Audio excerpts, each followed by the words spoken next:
আসসালামু আলাইকুম। Technique easy এডুকেশনের পক্ষ থেকে নবম দশম শ্রেণীর শিক্ষার্থীদের জানাচ্ছি শুভেচ্ছা। টেকনিক ইজি এডুকেশন তোমাদের জন্য নিয়ে এসেছে ইজি বায়োলজি এই বইটি, যার একটি পার্ট হচ্ছে বোর্ড কোশ্চেন অ্যানালাইসিস। এখানে তোমাদের জন্য আরও সংযোজিত আছে দেখো কিউআর কোড, যেটা স্ক্যান করার মাধ্যমে তোমরা যাতে এই প্রশ্নটা আরেকটু সহজে বুঝতে পারো, আরেকটু সহজে যাতে আয়ত্ত করতে পারো, যার জন্যই আমাদের এই প্রচেষ্টা। তোমরা কিন্তু চাইলেই আমাদের এই ইজি বায়োলজি বইটা সংগ্রহ করে নিতে পারো। এখানে তোমাদের জন্য বিগত কয়েক বছরের বোর্ড প্রশ্ন অ্যানালাইসিস করে দেওয়া আছে। চলো আজকের পর্বে আমরা দিনাজপুর বোর্ড 2021-এ আসা একটি প্রশ্ন নিয়ে তোমাদের সাথে আলোচনা করি। দেখো উদ্দীপক হিসেবে এখানে চিত্র 1 আর 2 কি কি এঁকে দেওয়া আছে এটা দেখেই আমরা বুঝতেছি। দেখো পুং গ্যামেটোফাইটের উৎপত্তি বুঝাইছে, কারণ দেখো নালিকা কোষটা নালী তৈরি করতেছে আর পিছে পিছে যখন জেনারেটিভ কোষটা আসতেছিল তখন ওর বিভাজন ঘটছে, এটা হচ্ছে দুইটা গ্যামেট তৈরি করছে। এরপরে এখানে হচ্ছে চিত্র 2-এ হচ্ছে তোমার মানে স্ত্রীস্তবকটা দেখাইছে। স্ত্রীস্তবকে দেখো গর্ভমুণ্ড, গর্ভদণ্ড আর হচ্ছে গর্ভাশয়টা চিহ্নিতকরণ করে দেওয়া আছে। এখন উদ্দীপকটা বুঝতে পারার পরে এখানে হচ্ছে পুং গ্যামেট আর স্ত্রী গ্যামেট এই দুইটাই বুঝাতে চাইছে। এখন উদ্দীপকটা বুঝতে পারার পরে দেখো ক খ গ ঘ চারটা প্রশ্ন কি দেওয়া আছে। কতে বলছে তোমার দ্বিনিষেক কাকে বলে, খতে বলছে হচ্ছে পরপরাগায়নে নতুন বৈচিত্র্য সৃষ্টি হয় কেন, গতে বলছে চিত্র 1-এর উপাদানটির উৎপত্তি কিভাবে ঘটে। তার মানে এই যে চিত্র 1-এর যে উপাদান অর্থাৎ এম এ এখানে কি বলছে দুইটা পুং গ্যামেট, গ্যামেটের উৎপত্তি কিভাবে ঘটে এটা দেখাইতে বলছে। এরপরে এম ও এন এর মিলন জীবজগতের জন্য গুরুত্বপূর্ণ কেন, তার মানে পুং গ্যামেট আর স্ত্রী গ্যামেটের মিলনটা জীবজগতের জন্য কিভাবে গুরুত্বপূর্ণ এটা হচ্ছে তোমার বর্ণনা করা লাগবে। এখন চলো আমরা যদি উত্তরে যাই, দ্বিনিষেক কাকে বলে, দ্বি শব্দ অর্থ দুই আর নিষেক হচ্ছে দুইবার নিষেক সম্পন্ন হবে, মানে একই সাথে দুইটা নিষেক সম্পন্ন হবে। নিষেক কি জিনিস, নিষেক হচ্ছে তোমার পুং গ্যামেট আর স্ত্রী গ্যামেটের মিলনের পদ্ধতি, এটাকে হচ্ছে নিষেক বলে। এখন পুং গ্যামেট দেখো এখানে দুইটা গ্যামেট আছে না, এই যে এম দেখো দুইটা চিহ্নিতকরণ করেছে। এখানে যে দুইটা গ্যামেট, এই দুইটা গ্যামেট তোমার একটা ডিম্বাণুর সাথে যা মিলিত হবে আর একটা মিলিত হবে গৌণ বা সেকেন্ডারি নিউক্লিয়াসের সাথে। তাহলে দেখো দুইটা নিষেক সম্পন্ন হয়েছে, দুইটা পুং গ্যামেট মিলিত হয়েছে, যার কারণে ওই দুইটা নিষেক একসাথে সম্পন্ন হইলে একই সময় দুইটা নিষেক সম্পন্ন হয়েছে বিধায় এটাকে হচ্ছে দ্বিনিষেক বলবো। দেখো একই সময়ে ডিম্বাণুর সাথে একটি পুং গ্যামেট মিলন ও সেকেন্ডারি নিউক্লিয়াসের সাথে অপর পুং গ্যামেটের মিলন প্রক্রিয়াকে হচ্ছে দ্বিনিষেক বলবো। এরপরে পরপরাগায়নে নতুন বৈচিত্র্যের সৃষ্টি হয় কেন। এখন পরপরাগায়ন কাকে বলে, পরপরাগায়ন হচ্ছে এরকম পরাগায়নের পদ্ধতি যেখানে একই প্রজাতির ভিন্ন দুটো উদ্ভিদের ভিতর পরাগায়ন সম্পন্ন হবে। এখন পরাগায়ন জিনিসটা কি, একটা পরাগরেণু যখন কোনো ফুলের গর্ভমুণ্ডে পতিত হয় তখন ওইটাকে আমরা হচ্ছে পরাগায়ন বলি। তাহলে পরাগায়নের ক্ষেত্রে তুমি দেখো পরপরাগায়ন হচ্ছে দুইটা উদ্ভিদের ভিতরে হচ্ছে পরাগায়ন সম্পন্ন হবে, মানে একই প্রজাতির কিন্তু দুইটা উদ্ভিদ। এখন এই উদ্ভিদের নিজস্ব কিছু বৈশিষ্ট্য আছে, এই উদ্ভিদটারও নিজস্ব কিছু বৈশিষ্ট্য আছে। এখন এই বৈশিষ্ট্যগুলা ওদের গ্যামেটের মাধ্যমেই তো মানে প্রকাশ পাবে। এখন ওর গ্যামেটের ভিতর ওর বৈশিষ্ট্যগুলো আছে, এটার গ্যামেটের ভিতর এটার বৈশিষ্ট্যগুলো আছে।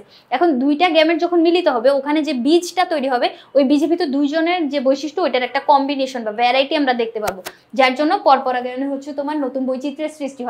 অর্থাৎ দুইটা উদ্ভিদের বৈশিষ্ট্যগুলোর এখানে কম্বিনেশন ঘটে, যার জন্য নতুন বৈশিষ্ট্য সৃষ্টি হয়। এরপরে চিত্র 1-এর উপাদানটির উৎপত্তি, তার মানে হচ্ছে এখানে আমাদের পুং গ্যামেটোফাইটের উৎপত্তি অথবা মাইক্রোস্পোরোজেনেসিস প্রক্রিয়াটা হচ্ছে ব্যাখ্যা করা লাগবে। চলো মাইক্রোস্পোরোজেনেসিস যদি আমরা এখানে দেখি, আমি তোমাকে চিত্রটা বুঝাই দিব, এরপরে যে কথাগুলো মানে যেভাবে বলে বলে আমি বুঝাবো ওই কথাগুলো হচ্ছে তুমি বর্ণনায় লিখবা।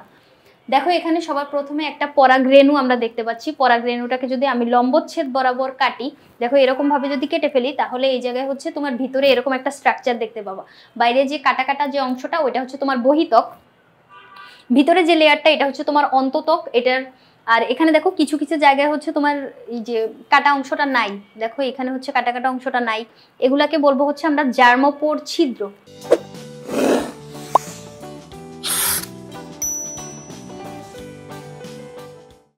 জার্মোপোর ছিদ্র বলবো। এখন দেখো পরাগরেণুর ভিতরে যে নিউক্লিয়াসটা থাকে ওই নিউক্লিয়াসটা মাইটোটিক বিভাজনের মাধ্যমে দুইটা নিউক্লিয়াস তৈরি করছে। দেখো একটা নিউক্লিয়াস আকারে তুলনামূলক বড়, আরেকটা নিউক্লিয়াস হচ্ছে ছোট। এখন আকারে যে বড় নিউক্লিয়াসটা থাকবে ওই বড় নিউক্লিয়াসটাকে আমরা বলবো হচ্ছে নালিকা নিউক্লিয়াস, কি জন্য ও পরবর্তীতে নালী গঠন করবে। আর ছোট যে নিউক্লিয়াসটা এটাকে বলবো জেনারেটিভ কোষ বা জনন নিউক্লিয়াস, যেটা পরবর্তীতে তোমার গ্যামেট তৈরি করবে। এখন দেখো নালিকা নিউক্লিয়াসটা নালী তৈরি করা শুরু করে দিছে। এখানে আকারে যেটা কোষটা বড় সেটা হচ্ছে নালিকা নিউক্লিয়াস, দেখো ও নালী তৈরি করে কত নিচ পর্যন্ত চলে আসছে। এখন এখানে যে জনন নিউক্লিয়াসটা আছে এটা হচ্ছে ওই নালীর পিছনে পিছনে অগ্রসর হবে। এখন দেখো একটা জনন নিউক্লিয়াস একটা ছিল কিন্তু এখানে দুইটা হয়ে গেছে। এখানে তোমার একটা মাতৃকোষ থেকে মাইটোসিস বিভাজনের মাধ্যমে দুইটা কোষ তৈরি হবে। এই যে দুইটা কোষ তৈরি হইলো এই দুইটাই হচ্ছে তোমার পুং গ্যামেট, অর্থাৎ এই গ্যামেট তৈরি করাটাই আমাদের উদ্দেশ্য ছিল। তাহলে আমরা হচ্ছে পরাগরেণু থেকে পুং গ্যামেট পর্যন্ত আবিষ্কার করে ফেলছি, অর্থাৎ পুং গ্যামেট তৈরির মাধ্যমে হচ্ছে পুং গ্যামেটোফাইটের উৎপত্তি সম্পন্ন হয়। এখন আমি তোমাকে যে বর্ণনাগুলো বললাম ওই বর্ণনাগুলোই এখানে লেখা আছে, দেখো পরে যদি শুনাই। পরাগরেণু পুং গ্যামেটোফাইটের প্রথম কোষ, কি জন্য পরাগরেণু থেকে তো আমরা বিভাজন শুরু করছি, তাহলে পরাগরেণু পুং গ্যামেটোফাইটের প্রথম কোষ যেটা হচ্ছে মিওসিস বিভাজনের মাধ্যমে 4টা অপত্য কোষ তৈরি করবে। এই অপত্য কোষগুলো এই এখানে ছোট হাতের এন হবে, ঘ হবে না, অর্থাৎ এই যে হ্যাপ্লয়েড সংখ্যক ক্রোমোজোম থাকবে। এখন এই হ্যাপ্লয়েড ক্রোমোজোমগুলো কি হবে, দেখো পরাগরেণু পরাগথলিতে থাকা অবস্থায় অঙ্কুরোদ্গম শুরু হয়। পরাগরেণু কেন্দ্রিকাটি মাইটোটিক বিভাজনের মাধ্যমে 2টা নিউক্লিয়াস তৈরি করবে। ওই নিউক্লিয়াসের ভিতর যেটা আকারে বড় হবে ওইটাকে নালিকা কোষ বলবো, কারণ ও নালী তৈরি করবে। যেটা ছোট থাকবে এটা জেনারেটিভ কোষ। এরপরে দেখো ওই নালীর ভেতরে অথবা পরাগরেণুতে থাকা অবস্থায় হয়, এই যে এখানে দেখো নালীর ভিতরে বিভাজনটা হয়েছে, অথবা এখানে থাকা অবস্থায় যদি ওই জেনারেটিভ কোষটার বিভাজন হইতো সেক্ষেত্রে আমরা ওখানে হচ্ছে গ্যামেটটা পেয়ে যেতাম। মানে যেখানে বিভাজন হোক, যে কোনো জায়গায় বিভাজনটা ঘটতে পারে, যেখানে বিভাজন হোক আমাদের হচ্ছে পুং গ্যামেট প্রাপ্তিটাই হচ্ছে আমাদের উদ্দেশ্য।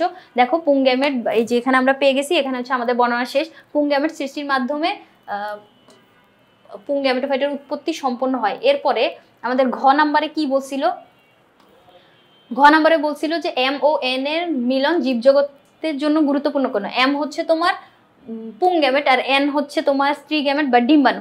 এখন এই দুইটার মিলন জীবজগতের জন্য গুরুত্বপূর্ণ কেন, একটা উদ্ভিদকে টিকিয়ে রাখার জন্য। দেখো পুং গ্যামেট আর স্ত্রী গ্যামেট যখন মিলিত হবে তখন ওই জায়গায় নিষেক প্রক্রিয়া সম্পন্ন হবে। নিষেকের মাধ্যমে জাইগোট তৈরি হবে। জাইগোট পরবর্তীতে নতুন স্পোরোফাইট গঠন করবে। স্পোরোফাইট থেকে হচ্ছে তোমার কি তৈরি হবে, ওখানে ফল উৎপন্ন হবে। ফলের উৎপত্তির পরে এই জায়গায় হচ্ছে ডিম্বক বীজে পরিণত হবে, গর্ভাশয় ফলে পরিণত হবে।